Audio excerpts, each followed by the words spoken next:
안녕하십니까. 네, 안녕하세요. 오늘 이제 드디어 마지막 수업이네요. 네. 알퐁스 도대의 마지막 수업. 네. 오늘 최종 4회 모의고사는, 동영 모의고사는 이제까지 1, 2, 3회하고 조금 유형이 좀 달랐죠. 네. 그런데 풀어보면 다 봤던 내용들일 거예요. 또 역시. 아닌 내용도 제가 몇 문제를 섞어놨는데 제가 뭐라고 말씀을 드렸냐면 우리가 동영 모의고사를 연습을 하는 이유는 실제 시험과 동일한 형태로 모의고사를 보는 거죠. 그럼 실제 시험에서도 모르는 내용 나올 수 있다 없다? 나올 수 있어요. 네. 그러면 아무 부담 없이 그냥 넘기시라고 그랬죠. 분명히 또 못 넘긴 분들이 있을 거예요. 그게 연습이 덜 된 거예요. 넘겼어야죠 그냥. 그러면 분명히 목표로 하는 75점 이상을 받을 수가 있단 말이에요. 근데 꼭 풀지 말라고 낸 문제를, 섞어낸 문제를 그걸 죽어라고 봐요. 그리고 상처를 받아 거기서. 상처 입지 말고 그냥 틀리세요. 예, 실제 시험장에서도 마찬가지 그렇게 푸셔야 되는 거예요. 그래서 마지막 지금 모의고사에 제가 좀 유형을 바꿔봤습니다. 자, 이제 볼게요. 1번부터 봅니다. 다음은 부동산을 법률적 측면에서 설명한 것이다. 옳은 것은 이렇게 나왔죠. 1번. 의제부동산, 준부동산이죠, 여러분? 그럼 얘는 원래는 부동산이 아닌데 관련 법규상에서 얘가 특별법이죠. 특별법 등에 의해서 등기나 등록이 가능하므로 얘 담보로 제공하고 돈 빌릴 수 있나요? 저당권 설정의 객체로 사용할 수 있다고 그랬죠. 그래서 공장재단이 뭐였죠, 여러분? 준부동산의 대표 주자였죠. 공장재단. 그럼 공장재단에서 공장 건물이 있고 그 밑에 토지가 있고 땅이 있고 기계장비 등이 있잖아요. 그럼 그 중에 하나만 가지고 담보로 제공하고 돈을 빌리는 것보다는 걔를 하나로 모아서 담보로 제공하고 돈을 빌리는 게 더 많은 돈을 빌릴 수 있다? 맞나요? 그래서 모아놓은 게 공장재단이잖아요. 그래서 기본적으로 의제부동산은 뭐와 관련이 있다?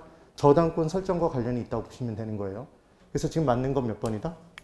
1번이에요. 1번. 그 다음 2번. 건물은 토지의 일부인 정착물이다. 그럼 토지의 일부인 정착물과 토지로부터 독립된 정착물이 있었죠. 맞아요? 독립정착물 우리 어떻게 외웠죠? 독립건물 명작. 그래서 독립정착물은 립, 임목, 그 다음 건물 명작, 명인방법 취한 수목, 작, 농작물. 기억이 나나요? 안 나나요?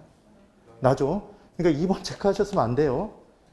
그 다음 3번. 임목등기는 한 그루의 나무에도 가능하다 되어 있는데 임목등기의 내용을 보면 임목등기된 임목법에 의해서 임목등기된 수목의 집단이라고 되어 있어요. 그러니까 한 그루의 나무는 기본적으로 임목등기를 안 하는 거예요. 되셨나요? 네. 그 다음 4번. 광업권이나 어업권의 등록원부는 토지등기부와 효력이 다르며 이렇게 되어 있는데 얘는 같아요.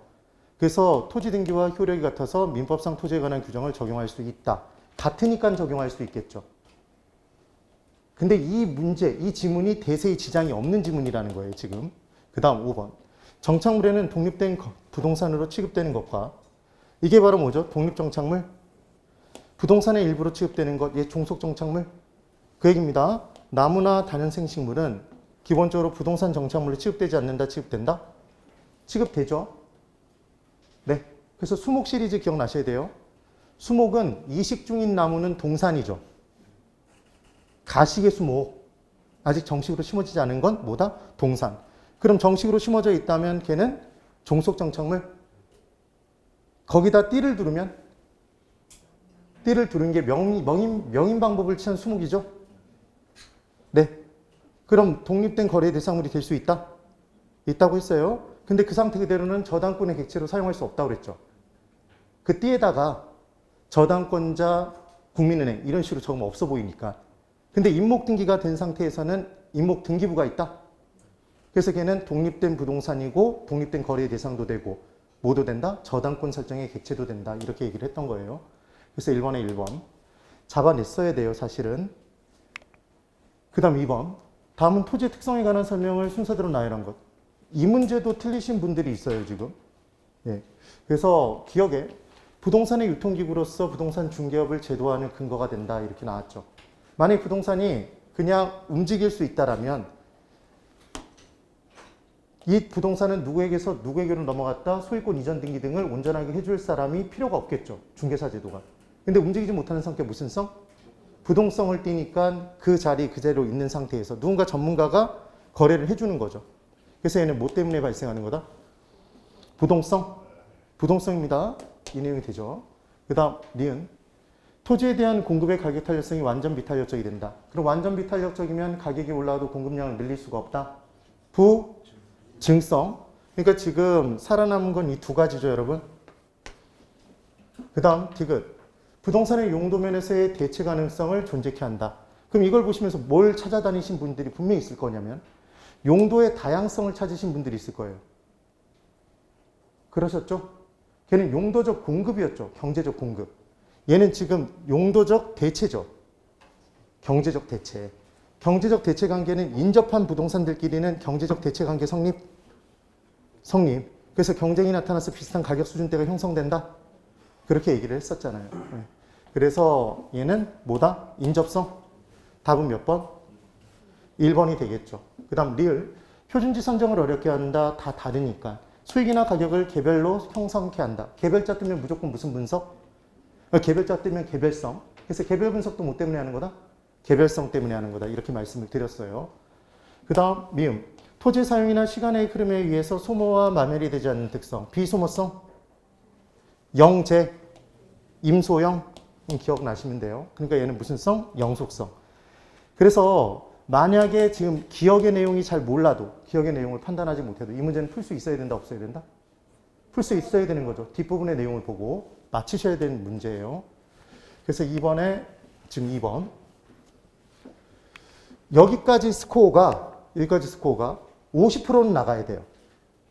아니, 둘 중에 하나는 맞췄어야 된다는 얘기예요. 네. 그 다음 3번 다음 중 주택시장에서 주택가격이 상승하는 경우를 찾아보랍니다. 그럼 주택가격이 상승하는 건 초과 수요죠. 초과 수요인 경우를 찾으라는 거예요. 다른 조건의 일정 불변이라고 가정해보자. 1번 대체재인 아파트 가격이 하락했대요. 그럼 대체재인 아파트 가격이 하락하면 어디로 수요가 온다? 네, 대체재인 아파트로 가겠죠. 동일한 효용을 제공하는 당해 재화와 당해 주택과 그 다음 대체재인 아파트가 있는데 얘가 가격이 떨어지면 일로 수요가 몰려가죠. 그러면 주택시장의 주택의 수요는 감소했으니까 얘 가격이 올라간다 떨어진다? 떨어진다. 그런데 더 쉽게 보는 방법 설명드릴게요. 대체재는 해당 재화와 동일한 효용이죠. 그럼 가격이 비슷해야 돼요? 최종적으로 달라야 돼요? 아니, 콜라와 사이다는 일시적으로 가격이 차이가 발생하더라도 동일한 효용을 제공하면 가격이 비슷해야 되는 거죠. 그러면 대체재인 아파트 가격이 하락했다 그러면 당해재화 가격도 하락하는 거예요. 볼까요?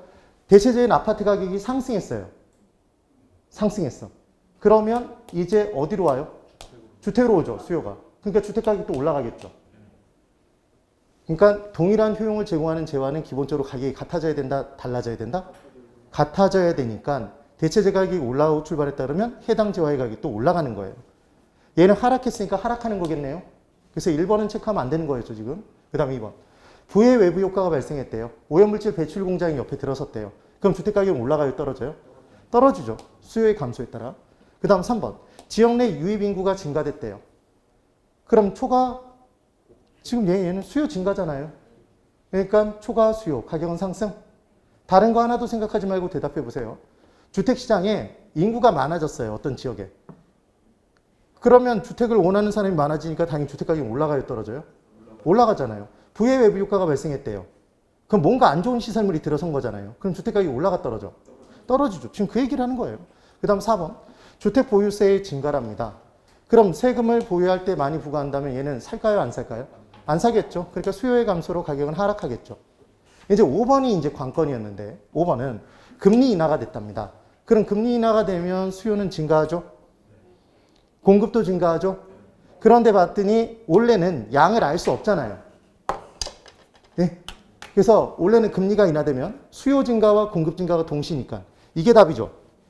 그래서 가격의 변화는 알 수 없었다가 됐는데 지금 뭘 줬냐면 주택 수요의 금리 탄력성이 주택 공급의 금리 탄력성보다 작다고 줬어요.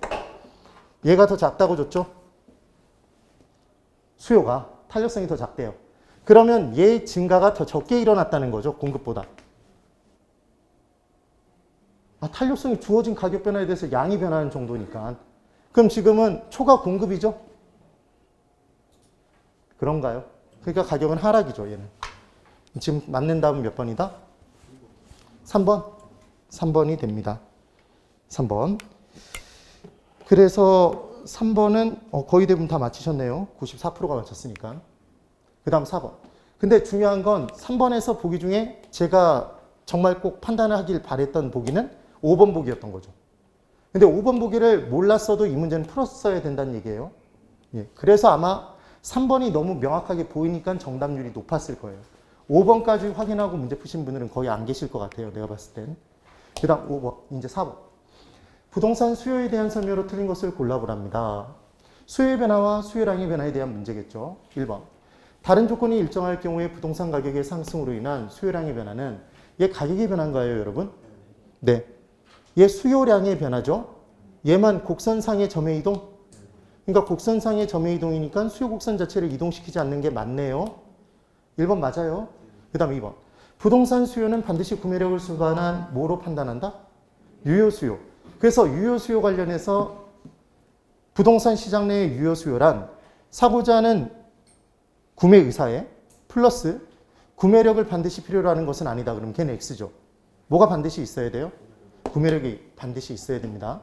그 다음 유효 수요가 우리가 봤던 내용이 한 번 나온 적이 있었어요. 또 다른 곳에서. 감정평가론에서 나왔었죠.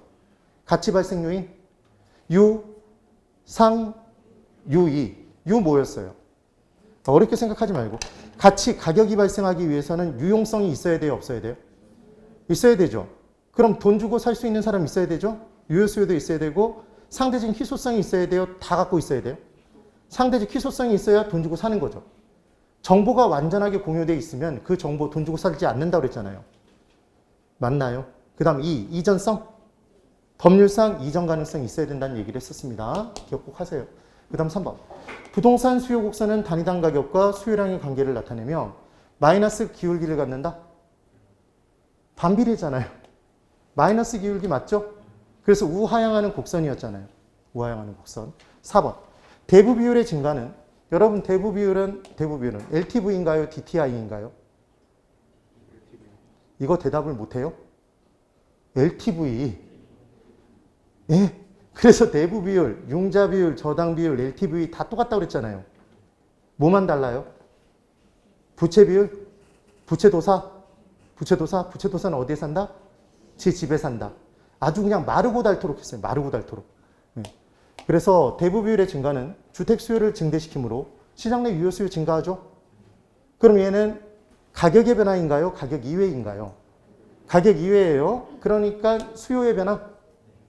그러니까 수요의 변화니까 곡선 자체의 변화다. 근데 곡선상에서의 점의 이동이라고 얘기했으니까 X네요. 맞죠? 그래서 4번이 틀렸죠. 5번.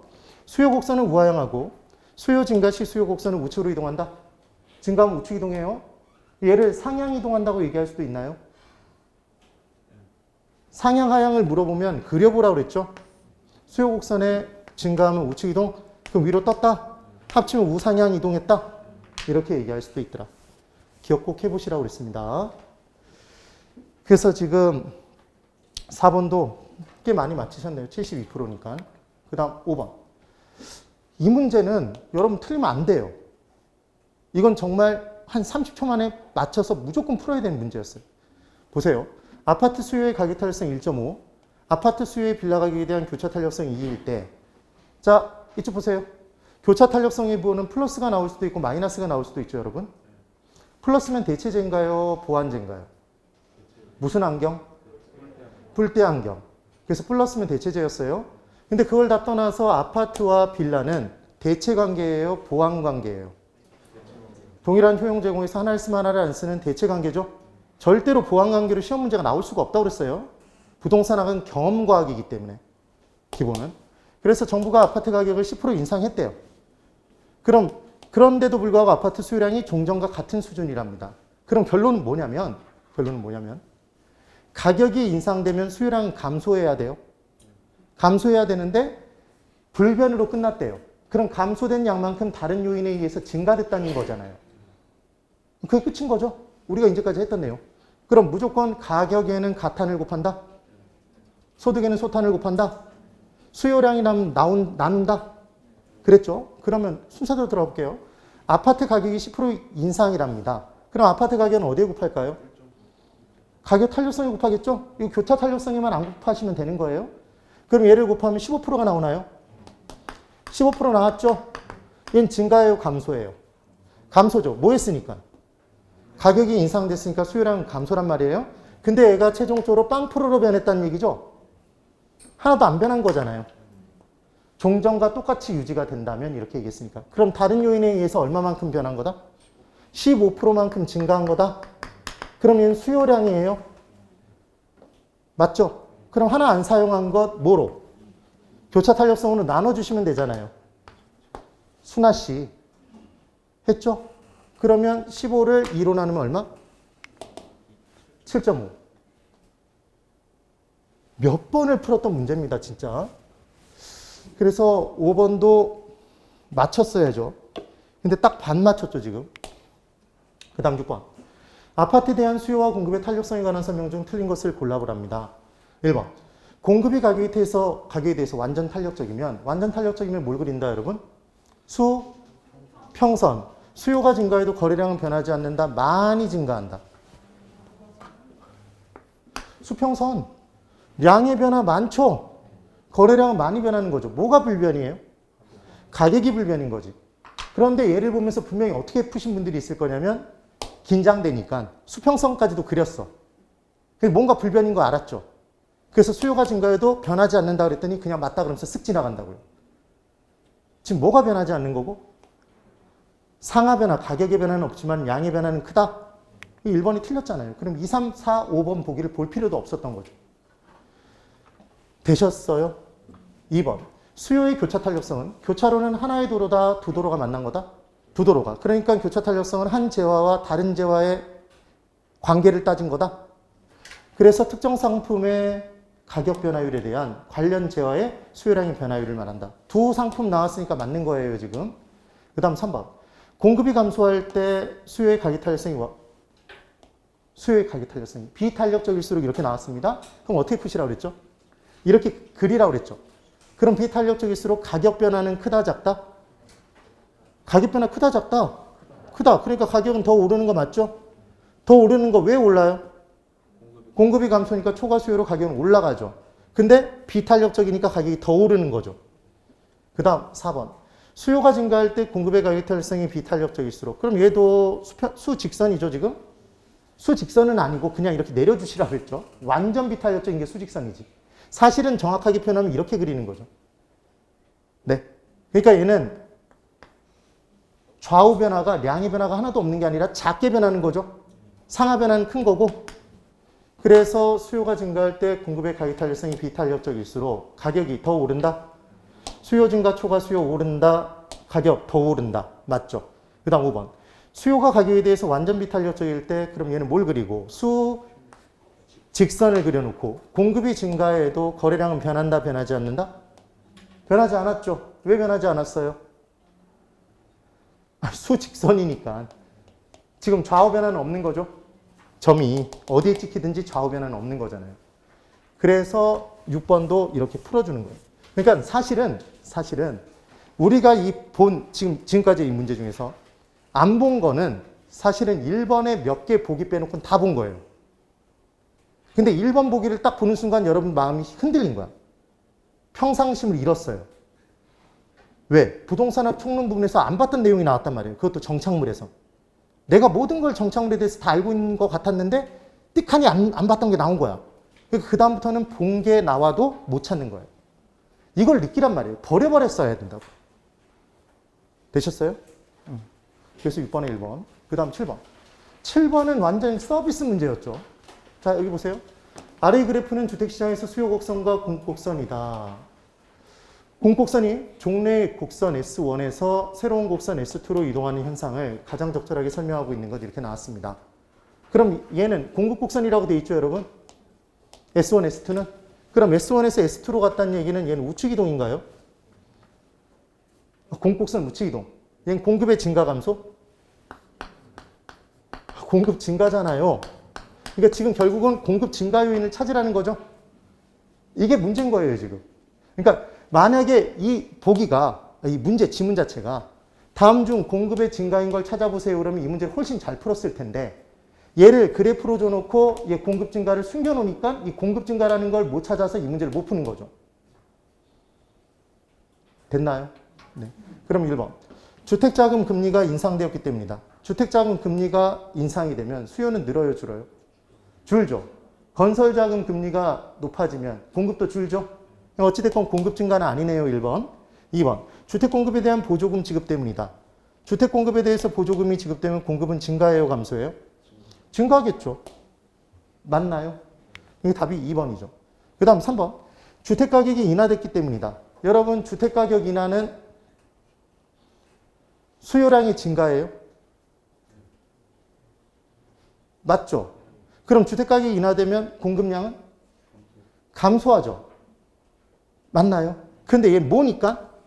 가격의 변화니까 곡선 자체가 변한다, 변하지 않는다? 변하지 않을 뿐더러 기본적으로 주택가격이 인하되면 공급량은 감소니까 우측으로 이동도 당연히 안 하죠. 기본적으로 증가가 아니라 감소잖아요. 감소.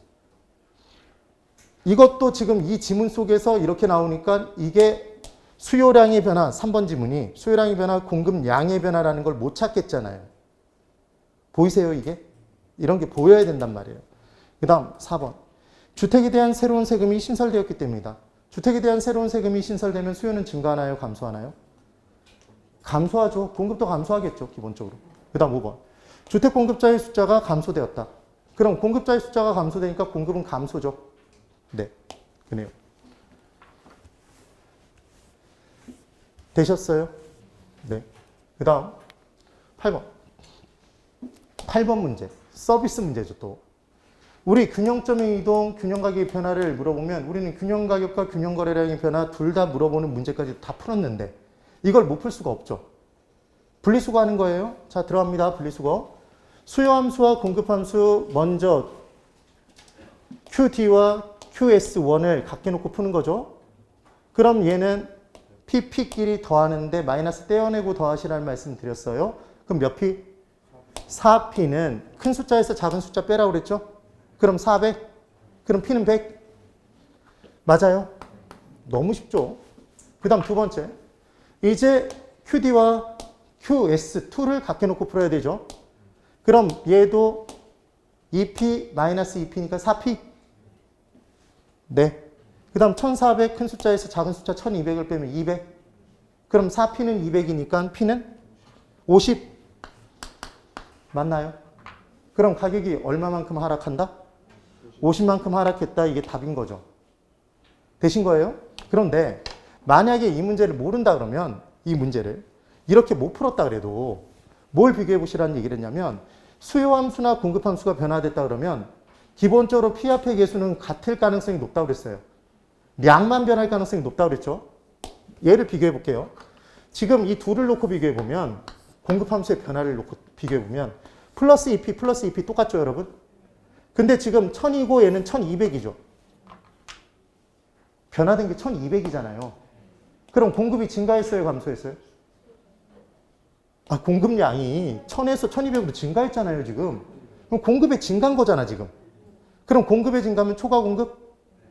초과 공급 가격은 뭐 한다? 하락. 가격 하락 둘 중에 하나를 찍어야 되는 거죠.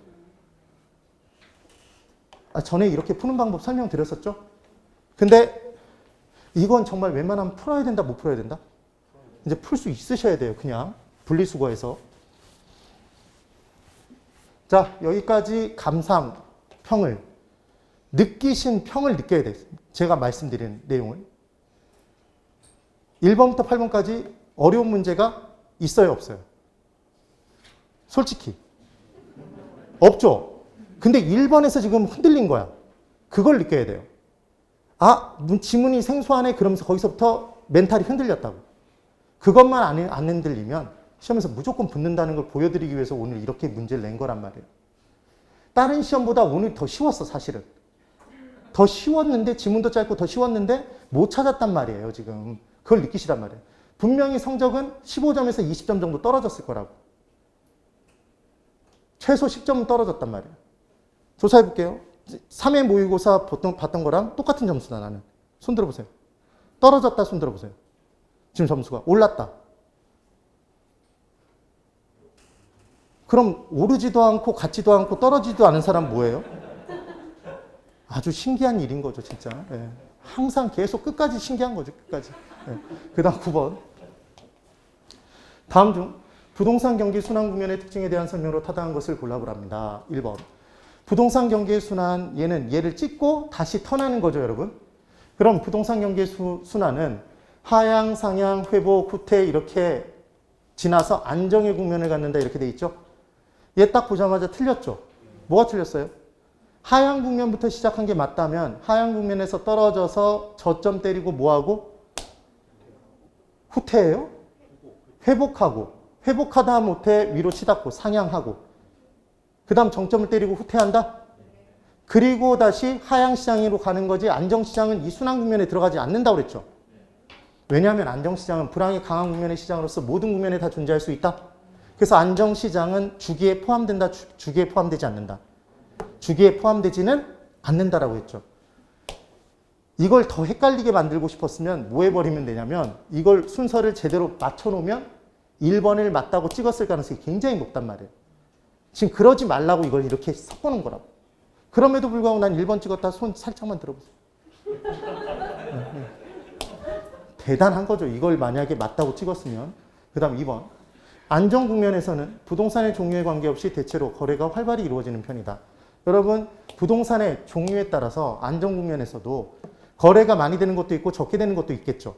그러니까 기본적으로는 다 뭐냐면 어떤 지문이 떴든지 간에 모두 동일하다, 모두 잘 팔린다, 뭐 등등등 문제가 나오면 무조건 X라고.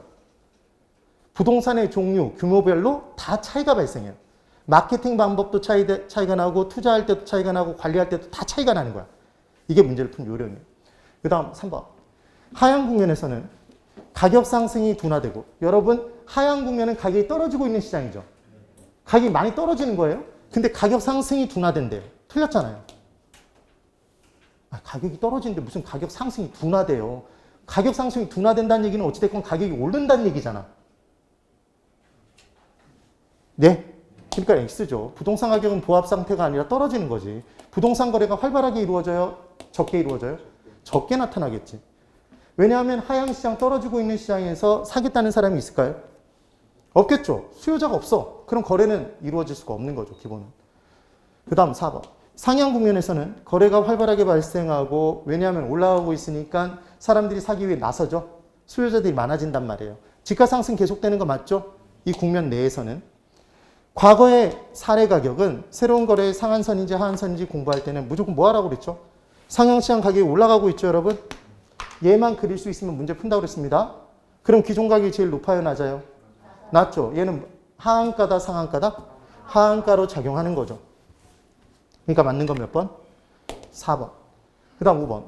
회복 국면은 긴데 비하여 후퇴 국면은 빠른 것이 특징이며 여러분 산을 올라갈 때는 오래 걸려요? 산을 올라갈 때는 오래 걸린다고 그랬잖아요. 그러다가 정점을 때리고 떨어질 때는 급격히 떨어진다? 굴러 떨어져도 된다고 그랬죠. 그래서 얘는 정점을 기준으로 좌우 대칭, 비대칭? 좌우 비대칭? 우경사, 좌경사? 이게 우측으로 경사가 진 거예요? 좌측으로 경사가 진 거야? 우경사, 비대칭 구조가 된다고 그랬죠? 네. 이게 회복에 시간이 오래 걸리고 후퇴는 급격하게 이루어지니까 그 얘기였죠. 여기까지가 그러니까 맞아요, 틀려요? 앞부분이. 심표 앞까지가 맞죠? 근데 뒷부분이 틀린 거잖아요. 쓱 읽고 지나가면 안 된다고. 부동산 경기는 일반 경기에 비해 진폭과 주기가 더 길고 크다고 그랬죠. 그럼 진폭, 높낮이가 크기 위해서는 정점은 더 낮고 높고 저점이 더 깊어야죠. 낮아야 되잖아. 반대로 뒤집혀져 있죠, 지금. 그래서 5번도 왜 틀렸는지를 아시면 된다는 얘기예요. 되셨나요? 그래서 지금 9번도 충분히 풀 수 있었다는 얘기입니다. 그 다음 10번. 다음 중 부동산 시장의 특성에 대한 설명으로 잘못 설명한 것 이렇게 나왔네요. 1번. 부동산 시장은 개별성으로 인해서 개별 거래마다 가격이 다 다르게 형성돼요. 그러니까 하나의 물건이어도 토지를 만약에 10억 주고 샀어요. 그 토지를 바로 팔기 위해서 내놨어. 그럼 무조건 10억에 거래가 되나요? 다른 가격이 거래될 수도 있어요? 다른 가격이 거래될 수도 있죠. 개별 거래마다 가격은 다 다르게 형성된다? 그러니까 개별성 때문에 무슨 법칙이 성립되지 않는다? 일물일가의 법칙이 성립되지 않아요. 그럼 왜 부동산 시장에서는 수급 조절이 불가능하죠? 왜 수급 균형이 달성되지 않아요? 수요가 증가해도 공급을 늘릴 수가 없으니까. 증가되지 못하는 성격 무슨 성? 부증성. 그것만 봤을 때는 이해되시죠? 네. 그 다음 2번. 부동산 시장은 위치의 고정성으로 인하여 지역별, 용도별 하위 시장이 존재한다. 맞죠? 부동성 때문에 지역별 시장으로 다 차이가 나나요? 서울의 부동산 시장도 강남과 강부, 그 다음 부산의 부동산 시장 다 차이가 나잖아요. 그 다음 용도별 시장별로 우리 3회차에서 봤던 내용, 계속 반복했던 내용. 일반 경기와 주거용 부동산은 동시순환이에요, 역순환이에요? 일반 경기가 호황이면 모든 투자분의 수익률이 높으니까 비수익성 부동산 주택엔 투자를 안 한다. 그래서 주택 건축 경기는 상대적으로 나빠진다고 그랬죠? 역순환. 일반 경기 좋아지면 물건 잘 팔리고 물건 많이 만들어야 된다. 상공의 건축 경기 좋아진다고 그랬죠? 그래서 일반 경기와 상공은 동시순환. 그래서 주택과 상공은 동시순환, 역순환? 역순환한다. 그러니까 용도별로 차이 나는 거 맞잖아요. 그죠? 그 다음 3번. 부동성, 부증성으로 인해 부동성 때문에 어떤 지역의 수요가 증가했다고 해서 다른 지역의 부동산을 옮겨와서 공급 못하죠. 지역 간 수급 불균형 발생해요. 부동성 때문에 지역 간 이동이 불가능하니까. 그럼 같은 지역 내에서는 수요가 증가해도 공급이 증가되지 못하죠. 무슨 성 때문에? 부증성 때문에. 그래서 부동성, 부증성으로 인해 수급 조절이 곤란하여 단기적으로 가격의 왜곡을 발생시킬 수 있다. 그래서 단기에는 공급을 못 늘려요. 근데 장기에는 공급이 증가될 수 있나요? 장기란 뭐가 가능한 정도의 긴 기간이니까? 유량 공급이 가능한 정도의 긴 기간이니까. 그 내용이었죠. 이따가 그 부분도 문제로 또 나오는 거죠. 그래서 단기에는 가격의 왜곡이 이루어지고 장기적으로는 가격이 같아진다. 다시 안정을 찾는다. 그 내용이었습니다. 그 다음 4번. 거래의 은밀성으로 인해 거래의 은밀성이 거래의 비공개성이죠. 그럼 비공개된 정보를 입수하기 위해서는 비용이 들어간다, 들어가지 않는다? 들어간다. 정보 비용이 발생하는 거예요. 그 다음 5번. 불안전한 부동산 시장에서 수요와 공급이 상호작용을 통하여 균형 가격이 결정된다. 여러분 만약에 부동산 시장에서 균형 가격이 수요와 공급에 의해서 바로 결정이 되면 감정평가사가 필요할까요? 필요치 않을까요? 필요 없어요. 그냥 시장에서 정해진 가격으로 그냥 거래하면 끝나요. 근데 부동산은 불안정 경쟁 시장의 특성 때문에 세 가지 방식에 의한 가격이 다 달라지죠. 균형 가격이 성립되지 않으니까. 그래서 수요자 측면의 가격, 수요 방식. 공급자 측면의 가격, 원가 방식. 맞아요. 시장에서 구하는 것, 시장 비교 방식. 그래서 3방식, 7방법이 나왔던 거잖아요. 그때 비교 방식만 두 가지가 있다. 가격을 구하는 방법이. 그래서 토지를 구하는 방법은 표준지와 비교해서 한다. 표준지 공시지가와 비교해서 구한다. 걔를 기준으로 구한다. 걔를 기준으로 구한다 그랬죠. 그래서 걔는 공시지가 기준법이었잖아. 비교법이 아니라. 그 내용도 기억해 주시고. 그래서 지금 5번이 틀렸죠. 그 다음 11번. 부동산 정보와 시장에 관한 설명 중 잘못된 것을 골라보랍니다. 1번. 완전 경쟁 시장은 완전한 정보의 공유가 이루어진 시장이에요. 그 어떤 정보를 가지고도 초과이윤을 누릴 수가 없죠. 그러니까 처음부터 초과이윤이 없으니까 최종적으로도 초과이윤이 반드시 없죠. 그래서 반드시 초과이윤이 없으니까 할당이 최종적으로 효율적으로 이루어진다, 비효율적? 할당이 효율적으로 이루어진다, 골고루 나눠진다. 그래서 완전 경쟁 시장은 언제나 반드시 할당 효율적 시장이 되는 거죠. 1번 5. 2번. 정보의 현재 가치는, 이게 줄이면 정보 가치죠. 정보 가치는 하나의 금액이었어요, 두 금액의 차이. 두 금액의 차이. 환불 원정대, 확불 원정대였잖아요. 그래서 확실성의 현재 가치에서 불확실성의 현재 가치를 빼서 구한다. 불확실해서 확실을 뺀다. 확실해서 불확실을 빼서 구한다. 얘 뒤집어서 문제 낼 수도 있단 말이에요. 그 다음 우리 정보가치 계산하는 문제 오늘은 안 풀어봤지만 계속 주구장창 풀었죠. 어떻게 푼다 그랬어요? 차, 안됨, 할인. 큰 금액에서 작은 금액 빼서 차액 구하고 거기에 안 될 확률 곱하고 안 될 확률은 100%에서 될 확률을 빼면 된다고 그랬죠. 그리고 요구 수익률이 만약에 5%라면 1.05로 나누고 1년 뒤 금액이면 한 번 나누고 2년 뒤 금액이면 두 번 나누고 그럴 리는 없지만 3년 뒤 금액이 되면 세 번 나눠줘야 되는 거죠. 기억이 나시면 돼요. 그 다음 3번. 소수의 사람이 토지를 매입하여 초과인을 획득할 수 있대요. 그럼 정보시장이 공개적이어서 비공개적이어서? 이게 비공개. 정보시장이 공개적이지 못하기 때문에 정보의 경제적 가치가 있는 거죠. 지금 그 얘기인 거예요. 이 여지가 있다는 거죠, 지금. 그 다음 4번. 불완전 경쟁시장에서도 여러분 여길 딱 5번 보기를 보는 순간 뭐가 기억나셔야 돼요? MM. 불안당? 기억이 나야죠. 그래서 불안정 경쟁시장도 정보 가치와 정보 비용이 일치가 된다면 정보의 경제적 가치만큼을 정보 비용으로 꼭 지불하게 만들어버리면 이 정보 비용 지불한 이후에 최종적인 초과인이 빵이 되기 때문에 최종적으로 할당이 효율적이 된다. 근데 지금 뭐라고 얘기했어요? 비할당 효율적 시장이 될 수 있다. 이렇게 돼 있죠. 이거 분명히 읽을 때 이게 안 보였다고. 이거 안 보이는 분들이 분명히 있단 말이에요. 아, 그렇게 푸신 분들이 이 안에 같이 숨 쉬고 있어요. 아, 실제 시험장 들어가면 안 보인다고요, 잘. 그러니까 그 부분을 장난칠 수 있다는 거를 미리 체크를 안 한 상태에서 읽어버리면 그냥 내가 읽고 싶은 대로 읽어요. 왜 우리가 문제 풀 때 실제 답을 맞췄을 때 내가 왜 이걸 이렇게 풀었지 이런 생각을 하게 되냐면 여러분 가끔 밴드나 이런데 누가 글 같은 거 보내주잖아요. 뭐 이런 거 한번 봐봐라 그러고 보내준단 말이에요. 저한테 누가 어떤 걸 보내준 적이 있었냐면 오타가 다 나 있어. 막 순서가 뒤집어져 있어. 예를 들자면 확실성화의 현재 가치인데 확실성한데 확성실하의 현재 가치라고 이렇게 적혀 있어. 근데 그런 내용을 보면서 나는 그냥 확실성화의 현재 가치로 그냥 읽으면서 가는 거예요. 그게 잘못된 글인지를 모르면서 읽는다고요. 반대로 맞는 문장이어도 그 글자가 있어도 내가 보고 싶은 대로 읽는다고, 사람은. 정확하게 읽지 않는 이상은. 이런 실수를 하면 절대로 안 돼요. 이건 정말로 서비스 문제였단 말이에요. 그렇죠? 지금 4번이 왜 틀렸는지 아셔야 돼요. 얘는 비할당 효율적 시장이라고 표현할 수도 있지만 할당 비효율적 시장이라고 나올 수도 있겠죠. 똑같이 틀린 문장이에요. 네. 그 다음 5번. 부동산 시장에서 특정 투자자가 초과인을 획득하고 투기가 존재하는 이유는 여러분 최종적인 초과인 발생하는 것, 투기가 발생하는 것만 원인을 어디에서 찾는다? 할당이 비효율적인 데서 찾으시라고 그랬죠. 얘를 뺀 나머지 원인은 다 어디서 찾는다고 그랬어요?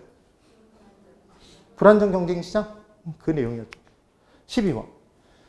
주택 공급 자금에 대한 프로젝트 파이낸싱 금리가 인하되었을 때. 여러분 여기가 포인트네요. 주택 공급 자금에 대한 프로젝트 파이낸싱이죠. 그럼 이 공급, 주택 개발 사업을 진행하면서 이 개발 사업의 미래 사업의 수익성을 담보로 제공하고 얘가 장기간 안정적 고수익이 발생할 거니까 얘 담보로 제공하고 돈 빌려오는 거죠. 그래서 사업주가 자기 명의로 진행하면 안 되고 SPC 설립해야 된다고 그랬죠. 걔가 서류상의 회사이기 때문에 걔도 법인세 혜택이 있다는 얘기를 했었어요. 그런데 그 계좌를 시행사나 시공사가 그대로 계좌를 운영하면 돈 들어온 족족이 다 빼간다. 그러니까 안정된 계정이 필요하다. 그래서 에스크로 계정 필요하다고 그랬죠. 기억이 나셔야 돼요. 반드시. 그래서 중요한 건 프로젝트 파이낸싱은 수요자 금융이었다. 공급자 금융이다. 공급자가 짓기 위해서 돈 빌리는 거예요. 개발하기 위해서. 그럼 얘는 결국 공급이 증가된다는 얘기죠. 그래서 문제에 뭐라고 나왔냐면 프로젝트 파이낸싱 금리가 인하되었다 그러면 얘는 공급이 증가한다는 얘기예요. 감소해요. 공급자 입장에 이자 비용이 감소됐으니까 공급을 늘릴 거 아니에요. 그럼 공급이 증가되는데 여기서의 포인트는 단기에는 늘릴 수 있어요? 없어요. 단기는 못 늘려요. 단기는. 근데 장기는 늘어나요? 네. 그래서 단기는 못 늘리니까 가격은 뭐하고? 불변인 거고 장기에는 공급이 증가되는 거니까 초과 공급으로 가격은 뭐한다? 하락인 거죠. 그래서 답이 2번인 거지. 이거 절대로 틀리시면 안 돼요. 네. 그 다음 13번. 상업용 부동산의 상권 분석 방법에 관한 설명 중 틀린 것을 골라보래요. 1번. 중형 모형에는 얘가 뉴턴의 만류인력 법칙에서 나온 거였죠. 세 가지가 탁탁탁 기억나야 돼요. 레일리의 소매인력 법칙. 레일리는 철도, 레일은 두 쪽으로 뻗었다. 두 도시 사이에서만 그 철로 사이에 장애물이 있으면 열차가 못 다닌다. 그래서 장애물이 있을 때 없을 때 적용할 수 있는 이론이라고 했어요. 근데 현실은 여러 상점이 상호간에 작용을 한다. 두 도시, 두 상점만 작용한다? 여러 상점이. 그리고 상점들 사이에 각각 마찰 관계가 다 다르다. 장애물이 있다. 그럼 장애물이 있으면 마찰 계수를 더 높게 적용하는 게 맞겠다. 그래서 나온 게 허프의 확률 모델. 그래서 허프의 확률 모델은 다수의 도시에서 사용할 수 있었죠. 맞나요? 레일리의 소매인력 법칙에서 계산식을 간단하게 뽑아내기 위해서 나온 게 뭐였어요? 컨버스의 분기점 이론. 네. 그래서 큰 도시를 무조건 작은 도시로 나누면 무언가의 제곱이 된다. 그럼 그 무언가에 플러스 1을 해서 전체 거리를 나눠줘 버리면 작은 도시까지의 거리가 나온다? 그 내용. 그래서 지금 중력 모형에는 레일리의 소매인력 이론과 허프의 쇼핑센터 방문 확률 이론이 있더라. 맞아요. 그래서 기억하는 방법은 히읗 허프 확률 모델. 그럼 얘들은 확률이니까 수학적이다 수학이 아니다? 수학적 분석 기법. 그럼 이 수학적 분석 기법에 의해서 매상고가 나오면 걔는 실제적인 매상고다 이론상의 매상고다. 이론상의 매상고다. 얘도 계산하는 방법 설명드렸죠? 무조건 도시 크기 밑에다가 짝대기 짝 긋고 거리를 밑에 깔고 마찰계수 승수를 위로 올리면 된다. 그때 마찰계수가 1로 주기도 하고 2로 주기도 한다.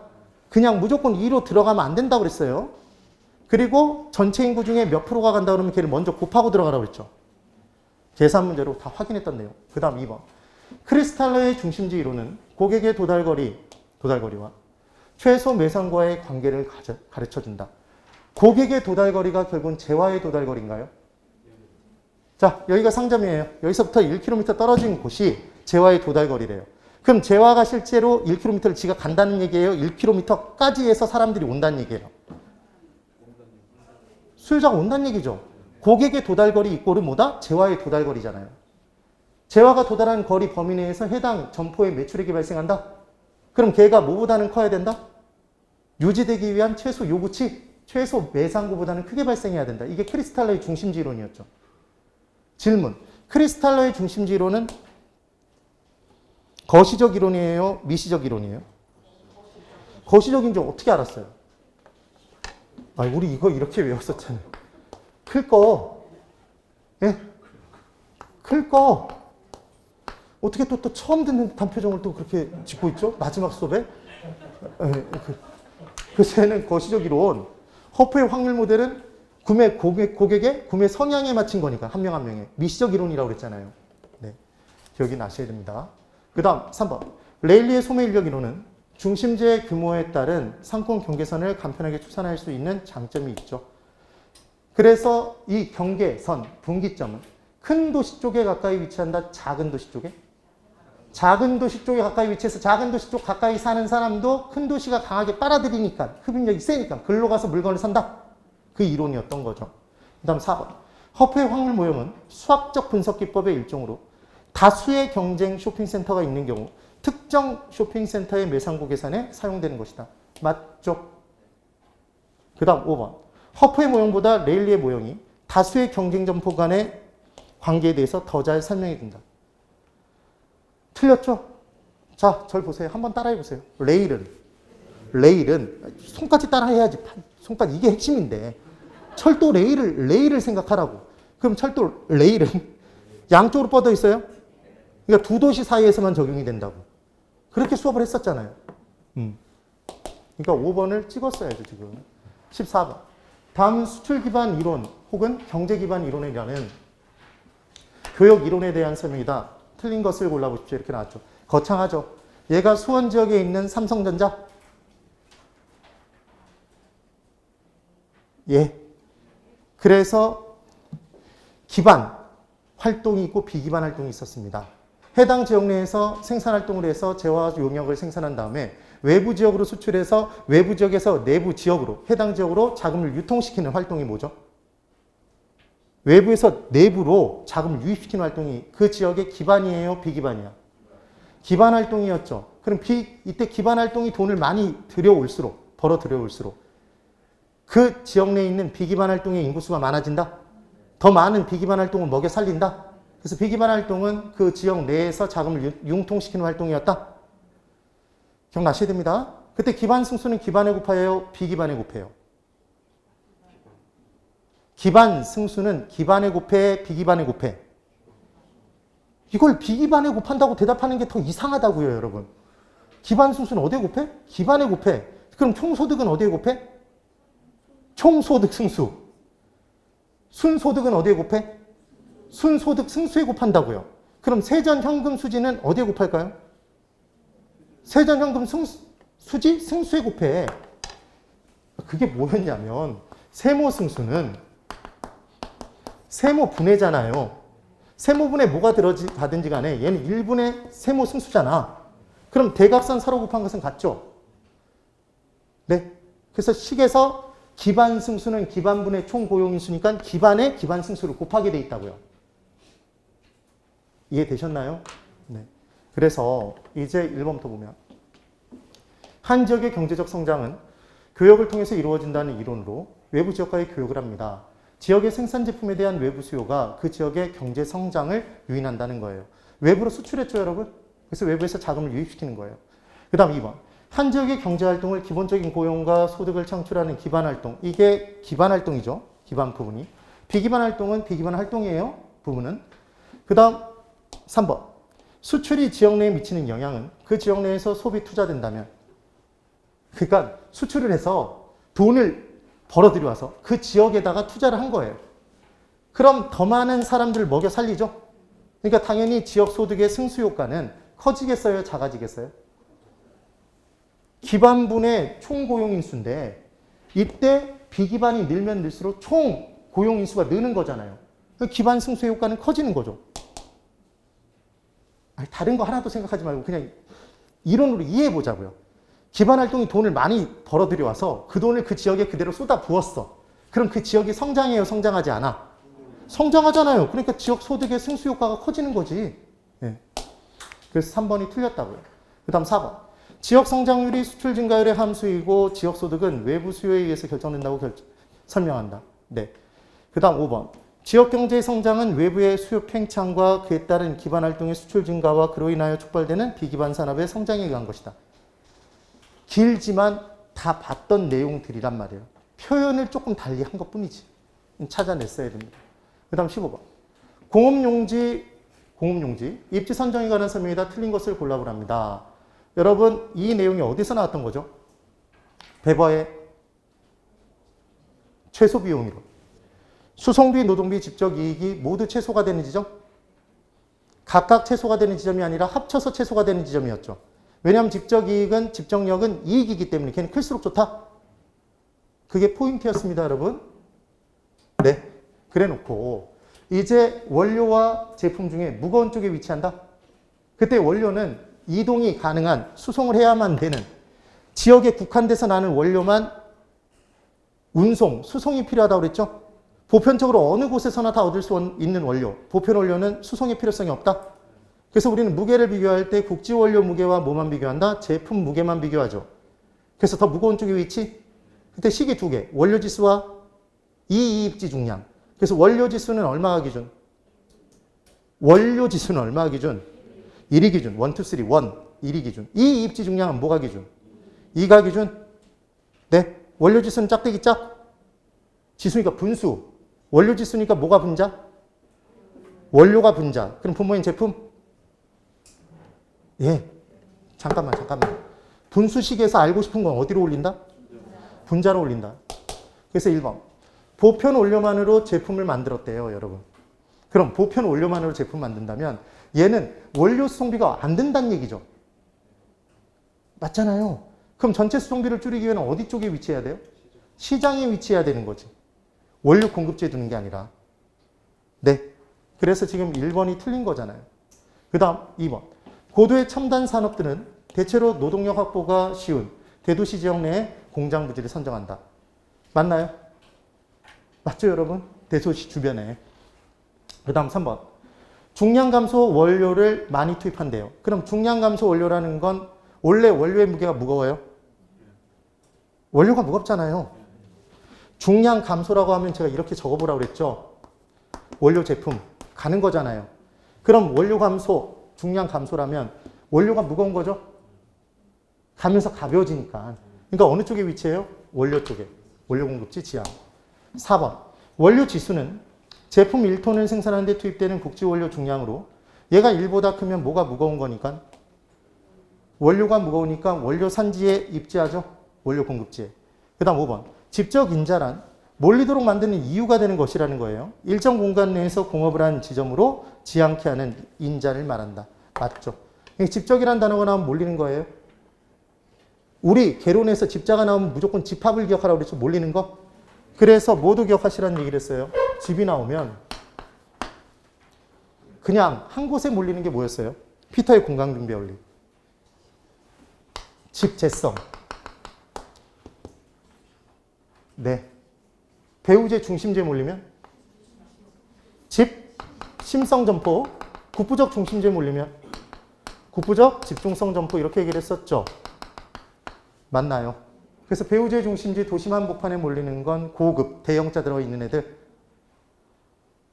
네. 그 다음 흩어져 있는 건 산재성. 참 오늘 수업 진짜 마지막 수업에 과묵하네요 다들. 네. 마지막까지 아는지 모르는지를 판단을 못하게 만드네. 그래서 지금 이 내용으로 기억을 해보시면 돼요. 그 다음 10번. 다음 마케팅 전략에 대한 설명이다. 틀린 것을 골라보랍니다. 1번. STP 전략이란 세표차였죠, 여러분? 세표차. 시장 점유율 세표차 재판가유. 그래서 걔들은 시장 점유 마케팅이었죠. 그래서 지금 이 내용 맞고 1번 맞고 2번 보세요. 시장 점유 마케팅 전략에는 STP 전략이 들어가고 고객 점유 마케팅은 고아예요, 고사예요? 고아죠. 아이다의 원리지 사피믹스가 들어가는 게 아니죠. 사피믹스는 어디에 들어가요? 시장 점유 마케팅에 들어갔었죠. 그러니까 2번이 틀렸잖아요. 그 다음 3번. 사피믹스 전략 중 마케팅 믹스에서 제품 차별화 전략은 구조물과 부대시설 및 배치에 있어서 경쟁력을 갖출 수 있도록 하는 전략이다. 제품의 차이를 가져오는 거죠. 차별화를. 그 다음 4번. 시장 점유 마케팅 전략이란 공급자의 전략 차원. 맞나요? 무슨 법? 공시수고. 그래서 공급자 시장 점유 마케팅 맞죠? 표적 시장을 선점하거나 틈새 시장을 점유하는 기법 맞네요. 그 다음 5번. 관계는 누구랑 맺어요? 기존 고객과? 기존 고객과의 관계를 원만하게 유지, 매출액을 증진시키는 최근 들어서 가장 각광받고 있는 마케팅 전략이 뭐다? 관계 마케팅. 관계 마케팅. 기억 꼭 하셔야 됩니다. 17번. 외부 효과는 시장의 실패를 가져오기 때문에 정부의 시장 개입이 필요하다. 다음 설명 중 틀린 것을 골라보랍니다. 1번. 정부 외부 효과 판단. 좋아요, 나빠요? 좋은 거죠, 정부 입장에서. 그럼 사회적인 걸 따진다고 그랬죠, 정부는? 그럼 정부 외부 효과는 사회적 비용이 커지는 거예요, 작아지는 거예요? 사회적 비용이 작아지는 거죠? 그러니까 뭐가 더 큰 거예요? 사적 비용이 크다, 맞죠? 네. 그 다음 2번. 부의 외부 효과를 제거하기 위해서 용도 지역 지구제를 실시하고 있다. 뭐죠? 그때 용도 지역은 학교예요? 중복 지정 안 된다고 그랬죠? 도관농자. 그 다음 용도 지구는 학원이라고 그랬죠? 중복 지정 가능해요? 가능하다고 그랬습니다. 그 다음 3번. 외부 비경제의 경우. 외부 비경제가 부의 외부 효과죠. 그럼 나쁜 놈은 시장에 맡겨놓으면 과다 생산된다, 과소 생산된다? 나쁜 놈이 과대 생산되니까 시장은 실패한 거잖아요. 그런데 과소 생산에 문제가 발생한다니까 틀렸죠, 지금.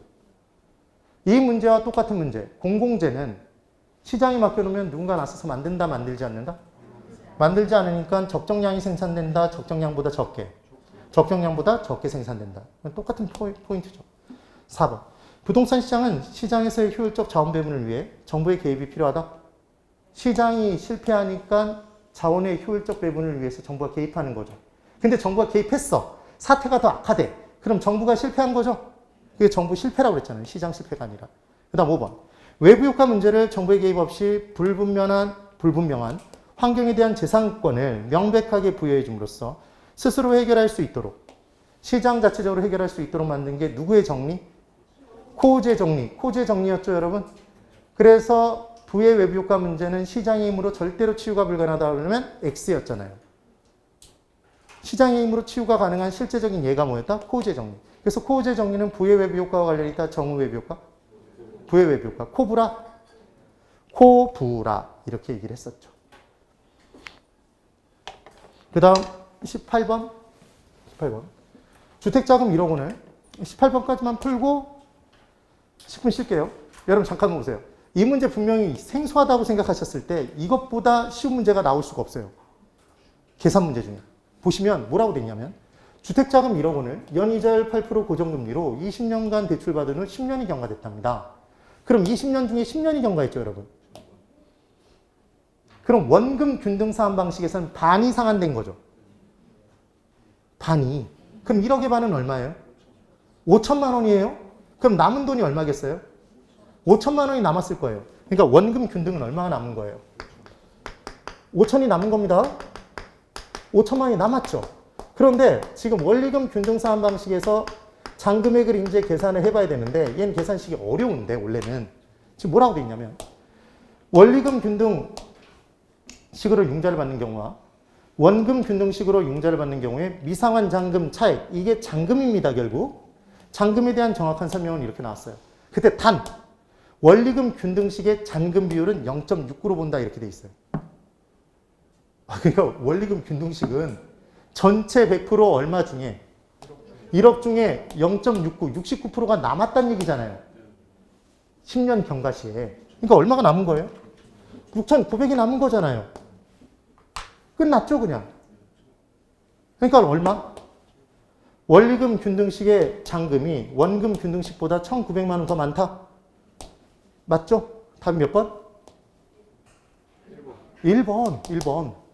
근데 생각해보면 여러분 아무리 머리를 짱구를 굴려서 아무리 우리가 머리를 굴려서 이 문제를 풀어봐도 4,900 차이 나고 6,900 차이 나고 3,900, 2,900이 차이 날 수가 없어요. 그러니까 지금 이 문제는 얘만 찾을 수 있으면 문제 푸는 거죠.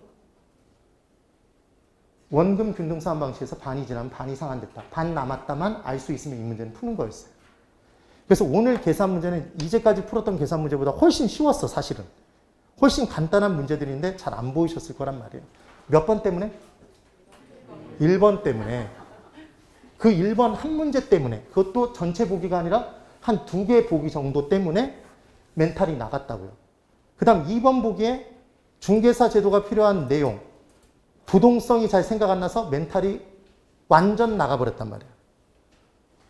1번 보고 이거 봐라 그랬는데 넘기라고 그랬지? 그래서 넘겼어. 근데 2번 봤더니 2번의 기억을 모르겠는 거야. 문제 드럽게 어렵게 냈구나 이 생각이 든단 말이에요. 그 다음 또 못 푼 거예요, 여러분. 원래는 진짜 이제까지 봤던 1, 2, 3회 모의고사보다 오늘 시험이 제일 쉬웠어요, 진짜로. 근데 실제 시험장 들어가도 그런 느낌이란 말이에요. 분명히 안 봤던 게 중간에 섞여 있긴 할 거라고. 앞쪽에 있을 수도 있고. 근데 그걸 넘기면 분명히 풀 수 있는 문제들이 지천에 깔렸단 말이에요. 그럼 줍줍 하고 다니면 되는 거예요. 되셨어요? 좀 웃어. 웃으세요, 좀. 한숨만 쉬지 말고. 10분 쉬고 그 다음 내용 보도록 합니다. 10분 쉬세요.